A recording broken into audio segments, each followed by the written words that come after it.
ating lingkod bayan, wala po iba kundi si Mayor Luz Rigasio, ang isang ina ng bayan ng Kapalonga.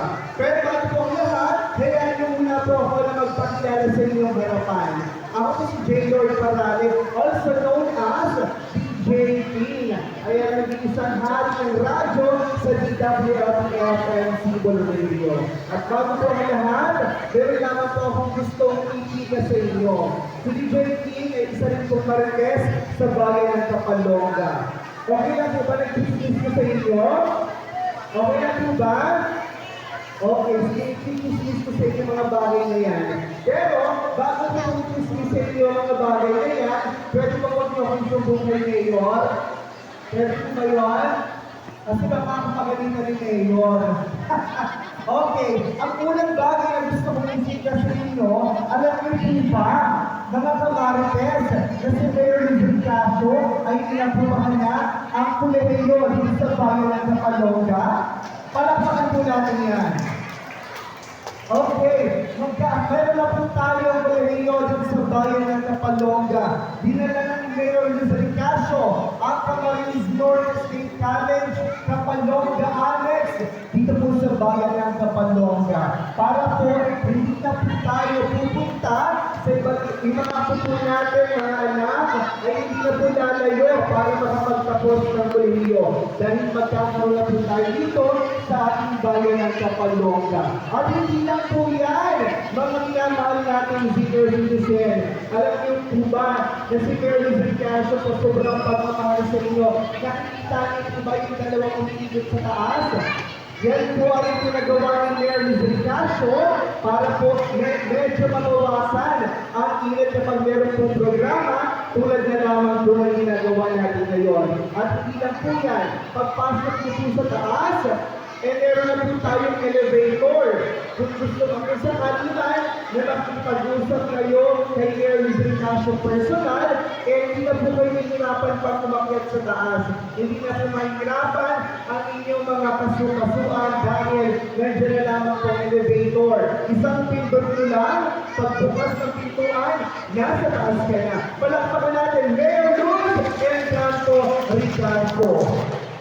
Ganyan po tayo minamahal ni Mayor Rigasio at sasamahan pa natin si Mayor Rigasio. Patuloy natin siyang mamahalin para tuloy-tuloy ang mga magagandang serbisyo, tuloy-tuloy ang mga magagandang proyekto na ibinabahagi sa atin ng ating ina ng bayan ng Kapalonga.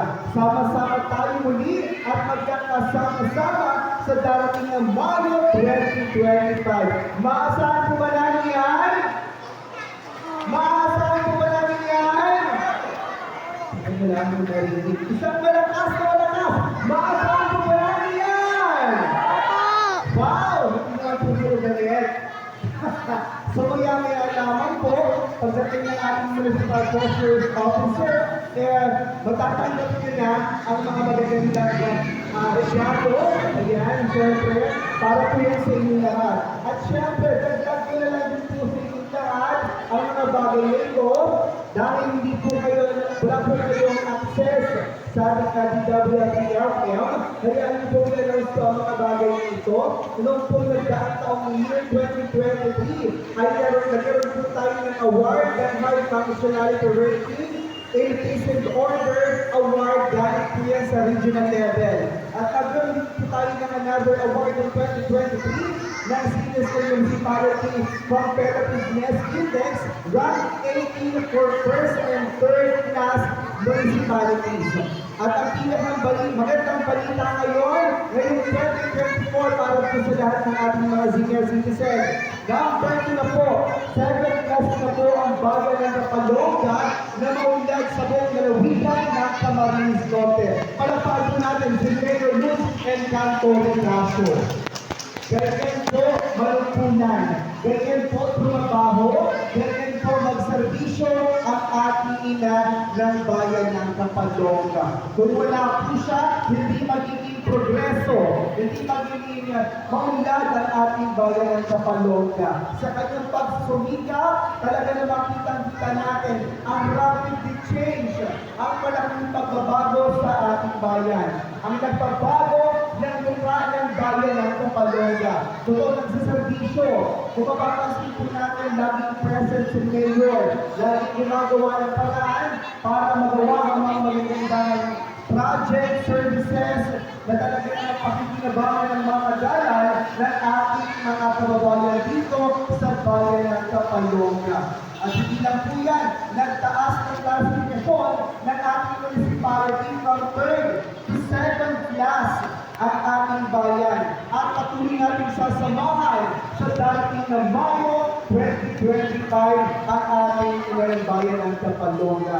Muli natin kalakatan, Mayor Luz Encanto Ricasio.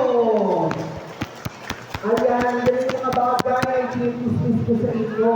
Lahat po na sinasabi ko sa inyong harapan ng nanay at tatay, lahat po yan ay totoo. Okay po? Maraming salamat po at syempre magandang hapon.